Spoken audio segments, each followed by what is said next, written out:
कहानी का शीर्षक डर के बादल के पार। रीमा एक 32 साल की शिक्षिका थी। उसका शरीर गोरा, चेहरा गुलाबी और शरीर में तेज रक्त संचार था। वह अपनी नौकरी और परिवार के बीच अच्छी तरह संतुलन बनाए रखती थी। एक दिन स्कूल से लौटते समय अचानक एक ट्रैफिक दुर्घटना उसके सामने हुई। भले ही वह दुर्घटना में शामिल नहीं थी, लेकिन वह उस दुर्घटना को देखकर अंदर तक हिल गई। और फिर उसी रात से ही रीमा की बेचैनी बढ़ गई। उसे लगने लगा कि कुछ बुरा होने वाला है। रात में वह करवटें बदलती रहती, कभी बिस्तर से उठकर खिड़की तक जाती, कभी बाथरूम जाती, कभी पानी पीने जाती। उसे अजीब अजीब से ख्याल आने लगे, जैसे क्या मैं मर जाऊंगी? मुझे हार्ट अटैक तो नहीं होगा? उसका चेहरा लाल हो जाता, तेज प्यास लगती और वह बहुत सारा ठंडा पानी एक ही बार में पी जाती। वह अंधेरे कमरे में रहना चाहती थी, लेकिन अकेले रहना उसके लिए और भी डरावना हो जाता। उसके पति ने उसे डॉक्टर के पास ले जाने की कोशिश की, लेकिन रास्ते में ही उसने रोते हुए कहा, मुझे लग रहा है कि मैं अस्पताल में नहीं पहुंच पाऊंगी, मैं मर जाऊंगी।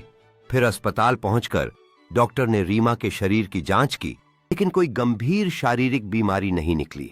बस उसकी नब्ज बहुत तेज और तनी हुई थी, चेहरा लाल था और आंखों में डर साफ दिख रहा था। उसी रात रीमा के 5 साल के बेटे आरव के अचानक तेज बुखार आ गया और उसका शरीर तपने लगा। वह बेचैन था, बिस्तर पर इधर उधर लौट रहा था। मां की गोद में भी चैन नहीं पा रहा था। वह रो रहा था जैसे कि किसी अंदरूनी डर से घिरा हो। उसका शरीर गर्म, चेहरा लाल था। वह बार बार पानी मांगता, लेकिन पीते ही मुंह बनाता। जब डॉक्टर ने आरव को देखा तो उसने कहा, यह तो एकदम अचानक शुरू हुआ है और इसके पीछे कोई मानसिक आघात भी हो सकता है।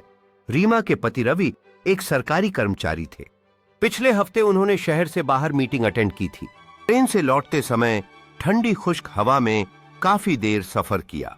लौटने के बाद उन्हें पहले हल्का गले में खराश हुआ, फिर जुकाम और फिर तेज बुखार। उनका चेहरा गर्म और सूखा हो गया, छाती में जलन होने लगी और तेज सुई की तरह चुभन भी हो रही थी और सांस लेते वक्त बेचैनी भी हो रही थी।